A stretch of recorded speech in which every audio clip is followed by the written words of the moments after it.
Hello guys, sa mga Capricorn, ito ang inyong reading. Okay, Capricorn, parte sa inyo. Today is May 16. Okay. Nagwawala ang inyong pag-ibig. Okay, Capricorn.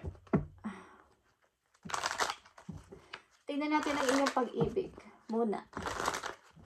Kung kayo ay nasa pag-ibig o gustong umibig, ito ang inyong message. Sa mga Capricorn, sa kayo ng pag-ibig, ano ang inyong mensahe?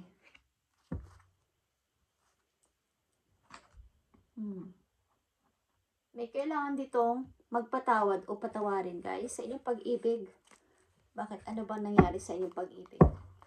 Okay, Capricorn. Tingnan muna natin ang inyong pag-ibig. Okay. Pag-ibig ng mga Capricorn.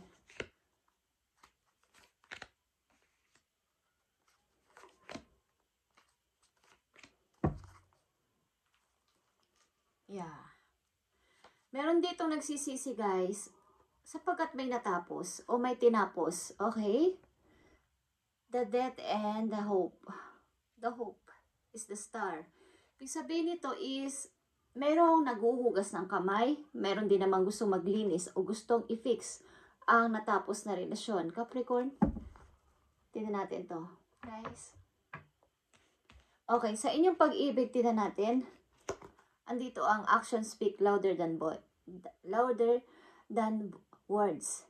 If you want to know what someone is feeling, watch what they are doing. Ibig sabihin, kung gusto ninyong malaman ang pag-ibig sa inyo o nararamdaman sa inyo ng inyong minamahal is, huwag niyong ibase sa kanyang salita. Ibig sabihin, ang tao na to maybe ay dinadaan sa gawa. Ang damdamin sa inyo, ang pag-ibig sa inyo. Hindi siya masyadong mapagsalita o nagsasabi ng mga I love you, mga I need you, mga sweet words. But, dinadaan naman niya sa gawa o pinaparamdam nila sa inyo sa kanyang kilos o sa gawa. The High Priestess is here. Apagkat ang tao na to ay maybe malihim. Malihim ang tao na to, but mayroong konting, kumbaga, tao na to ay seryoso sa inyo, kaya ito ay maaaring nagpapamanman sa inyo, nagre-research about sa inyong status, sa inyong mga ginagawa sa buhay. Ang tao na to ay medyo hindi showy sa kanyang damdamin. Malihim siya sa mga plano niya, but dinadaan niya sa gawa yung pag-care nila sa inyo. Pag sinasabi niyo man na mahigpit siya is yung mamanman, okay? Medyo seloso o selosa ang tao na to sa pag-ibig, but hindi niya sinasabi. Okay? Dinadaan niya sa gawa. Tingnan natin, Capricorn, ang inyo pang pag-ibig. Dealing kayo sa inyong twin flame. This person is your mirror soul. This is why this connection feels so hard to you. Ibig sabihin, kahit na anong gawin ninyo sa relasyon na to ay kayo't kayo pa din, hindi naghihiwalay. Maaari ito man ay sinasabi na iba na toxic o something na hindi maganda is, andyan pa rin sapagkat ito ay inyong twin flame. Kayo ay mirroring each other. O talagang kahit anong mangyari ay nagkakasundo pa din. Hindi pa rin pwedeng maghiwalay. Nakikita nyo ang Judgment and the King of Swords in reverse. Ibig sabihin, ito ay maaaring asawa nyo na. At sa ilang Capricorn dito ay maaaring may pagtatapos sa kasal. Maaaring hindi na okay ang kasal ninyo. Maaaring yung inyong pagiging isang ma-pride na tao is yung inyong word ay nabali na hindi na ako makikipag-usap sa tao na to sapagkat maaaring nasira ang inyong marriage. Okay? Judgment is here. At kahit ano pang gawin ay wala na, but andito nga yung twin flame. Maaaring naisip mo pa rin ang tao na to at hindi mo magawa na siya ay putulin na sa iyong buhay. Okay, the King of Swords is reverse. Okay guys, maaaring nag-decision ka but iyong uling binawi. Na hindi mo pala kayang mawala ang person na to sa buhay mo. Okay, Capricorn. At ang ilang Capricorn dito ay ang inyong iniibig ay dinadaan sa gawa ang pagkikare sa inyo at pagmamahal. Hindi siya nagsasalita. But ang tao na to ay may mga plano sa'yo. Kaya lang ay mapagmanman ito at maaaring siloso o silosa, seryoso sa buhay. But something malihim, masikreto. Maaaring nag-i-spy ito sa'yo. Okay, Capricorn? Tingnan natin. Pag-ibig ng mga Capricorn, bigay mo ang message dito sa pag-ibig ng mga Capricorn. Thank you. Kahit ano't ano pa man kasi ang mangyari is, napapaglamanan nyo naman ang inyong pag-ibig o ang inyong relasyon. Ano man ang pag yung dumating, pagsupok is, andyan pa din. Ay guys, 10 of wands. Maaring, meron dito mag-aal sa balutan para sa paglipat ng tirahan. Hindi ko alam kung ang tao na to ay sasama sa'yo o something na pupunta ka sa kanya para doon na manirahan or magsasama kayo sa isang bubong. Okay? Maaring may mag-iimpake dito para sa paglipat ng bahay o pag-alis sa isang place. Okay guys. At nandito ang 7 of Swords, guys. Something na sa pag-ibig na to, buhay mag-asawa na to, maybe ay may kasinungalingan. Someone is lying sa'yo, Capricorn, or vice versa. Tingnan natin ang inyong kaperahan, guys. Ang inyong financial. At titingnan natin kung ano ang maaari ninyong sitwasyon. Okay? Maaring sitwasyon ng mga Capricorn sa kasalukuyan o nangyayari na sa kanila. Bigay mo ang tamang message, please, sa mga Capricorn. Nabibigyan mo ng message today. Sa mga Capricorn, ano ang inyong kasalukuyan o nangyayari sa inyo? Hanggat maaari ay ako ay tumitingin at nakapokus sa kasalukuyan, guys, o sa nangyayari na sa inyo. Okay? Tingnan natin. 5 of Pentacles. Maaring nahihirapan kayo sa money. Ilan sa inyo? Maaring inyong mga bills ninyo ay lumalagpas na sa due date. At ang hirap mabayaran. Kumbaga, nadidelay ang inyong pagbabayad sa mga maunti na lang ang laman ng inyong bangko. Something. Ang inyong passbook. At nandito ang Page of Cups. Ang ilan sa inyo ay may gustong i-message sa tao o may gustong mag-message sa inyo na tao, guys. At maring may kinalaman to sa pera. Okay? Maring ilan sa inyo ay may business. Ang ilan sa inyo ay gustong mag-business ng mga accessories, something. At alam nyo doon kayo lago sa money. Maaring ilan sa inyo is nag-o-online selling at ito ay mga accessories. Okay? Maaaring may gusto sa inyo mag-message, guys, kaya lang ay hindi natutuloy ang kanyang mensahe sa inyo. Ito ay message of love. Okay? At ang ilan sa inyo ay nagbibilang ng money, something na may kulang ang aking pagbabayad. At nandito ang 2 of Swords. Pagdadalang isip sa mga bagay na gustong gawin, maaaring ito ay may kinalaman sa inyong kaperahan. Okay? Sa inyong mga gagawin sa buhay. Paglilista ng mga kung ano-ano. At may gusto talaga kayong tawagan. Something na i-contact. Capricorn, or may gusto sa inyong kumontak. Kaya lang ay nagdadalawang isip. Katulad na sinabi ko. Nagme-message pero nabubura o binubura. Kasalukuyan nangyari sa mga Capricorn. Please send my message dito. Nagkukulang kayo sa money. Maari. Nandito ang the Fool. Okay? Pag-i-start ng mga bagong gagawin sa buhay, bagong mga pagkakaabalahan at bago talagang para mga mga new adventure sa buhay. Gusto nyo gawin kasama ang inyong friend o kaibigan na matalik. But may konti talagang pagdadoubt. Parang gagawin ko ba to o ihasangguni ko pa sa ibang tao. Knight of Sword. Now, okay. May mga pagdududa kasi at mga against ang mga ilang tao sa inyong mga balak. Capricorn, sa inyong mga balak gawin, may mga against sa tao sa inyo. At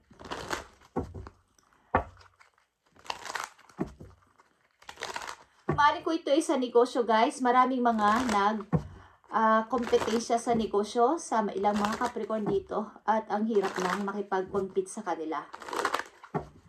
Message sa mga Capricorn. I need 2 messages dito. Thank you. 3 of Swords is here, guys. 3 of Wands. Parang nagdadalang isip kayo kung itutuloy nyo pa itong inyong ginagawa sa ngayon na routine, pag may business o kaya pag-online o something na, but kailangan, may mga competition kasi sa paligid at kinukulang din kayo sa budget. Kaya naiisipan nyo na, mag-iba na lang kaya ako ng gagawin sa buhay. Mag-travel kaya ako. Pumunta kaya ako kung saan. But ang hinihintay ko kasi, halimbawa, ang ilan sa inyo ay nag-apply ng trabaho, lalo na sa ibang bansa kung kaya nag-apply. Ang hirap, ang tagal-tagal dumating. Okay, ng message na to. But, nakikita nyo ba ang 6 of Wands? Sa tinagal-tagal ng inyong paghihintay, maaring ito ay, meron din kayong mga nakilalang tao. May mga nagpakilala sa inyong tao sa iba pang mga friends nila at meron silang mga nabalitaan about sa inyong mga ginagawa sa buhay. Maaaring may business talaga kayo at meron kayong nakasundo na magkaroon kaya tayo ng partnership. Okay, Capricorn. Maaaring dito kayo uunlad kung kayo ay may kasosyo sa negosyo o may kasama dito sa inyong pagninegosyo. Maaaring kailangan dito ng dalawang tao na pareho ninyo ng vision o ng idea. Kung ito ay mga accessories, something, quintas, bracelet ito, mga sing-sing, okay. Message pa for Capricorn. Queen of Swords is here. Okay. Kailangan mo ditong maging matalino sa iyong mga gagawin at ililista. Baga kung may mga plano kayo sa buhay na gawin is yung kakaiba sa ibang mga negosyo. Hindi magkakatulad. Bawang inyong katabing negosyo ay ganito ang ginagawa, huwag nyong tutularin o huwag kayong makikipag-competition sa ganong pareho kayo. Kumbaga lalayo ka at sa iba ka na lang magtatayo ng iyong store. Kung kayo ay magtatayo ng store, okay? Is dapat hindi kapareho ng inyong katabi para maiwasan ang kompetensya. Something na mayroon kayong kung kayo ay nakipag-usap sa isang tao at may proposal kayo ay meron ditong pagkuklose ng deal. Okay? Para sa mga Capricorn, career nila o sa kailang kaperahan, ibigay mo ang tamang message.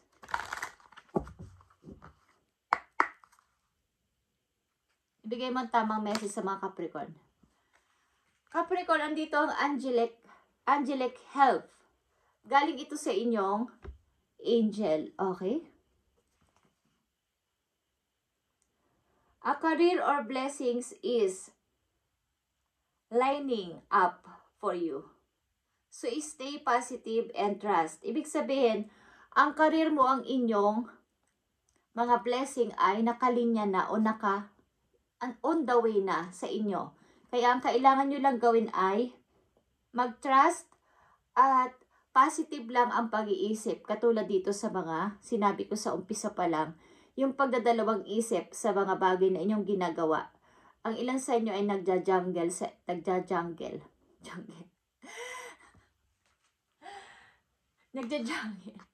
Namimili. Okay? Baga na, ito na yung ginagawa ko is merong, kailangan ko pa kaya umalis ng bansa ko. Pumunta na lang kaya ako ng ibang lugar. Doon na lang kaya ako magtrabaho. Pero na may naumpisahan na kasi kayo. Parang ang tagal-tagal nang hinihintay ko na pag-unlad sa aking kaperahan. But, nakaline na sa inyo o nasa way na ang blessing o ang inyong pagtatagumpay. nahaharap ka na doon. Kaya ang gawin mo na lang ay maging positive ka dito sa ginagawa mo sa ngayon, Capricorn, at ipagpatuloy at mag-trust ka sa iyong mga angels. Okay. At kumbaga wag kang mainip. Now is the time to trust the universe. Okay, Capricorn, knowing you will be provided for. Pay attention to the signs your angels are sending you right now. Maging aware ka sa mga signs na iyong mga matatanggap o mga mararamdaman o makikita. Yung mga repeating numbers, kapag kayo ay may iniisip at kayo nagtanong sa inyong isip o kay God, kapag may nakita kayo, hindi pangkaraniwan na mga repeating numbers ay yun ay sign na ikaw ay tama ang iniisip, tama na sa tamang path ka ng buhay. Yun ang mga signs sa mga panaginip ninyo sa inyong kutob. Kaya nandito ang lumalabas ang The High Priestess. Binibigyan ka ng message ni God, ni Universe na maghintay-hintay ka muna, Capricorn. Huwag kang mainip.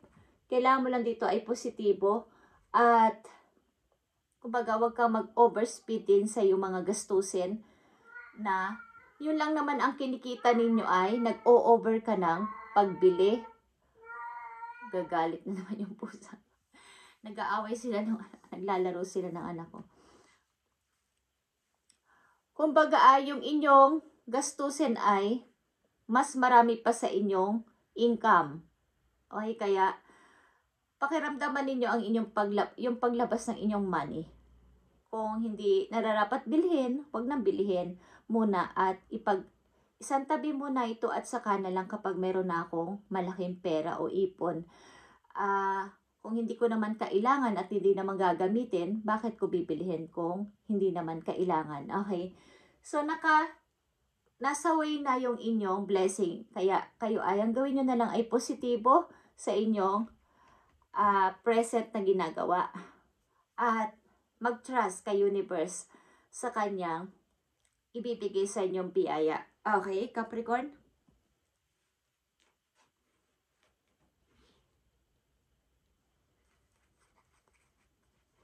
Message pa para sa inyo, Capricorn? Tingnan natin. Maring ang daming kompetensya sa paligid. Ito man ay sa inyong lugar o sa online. Marami kayong kakompetensya. Maring ilan sa inyo ay nagdadalang isip at may gustong tawagan na tao para magtanong at humingi ng advice. Kaya lang ay hindi natutuloy. Okay.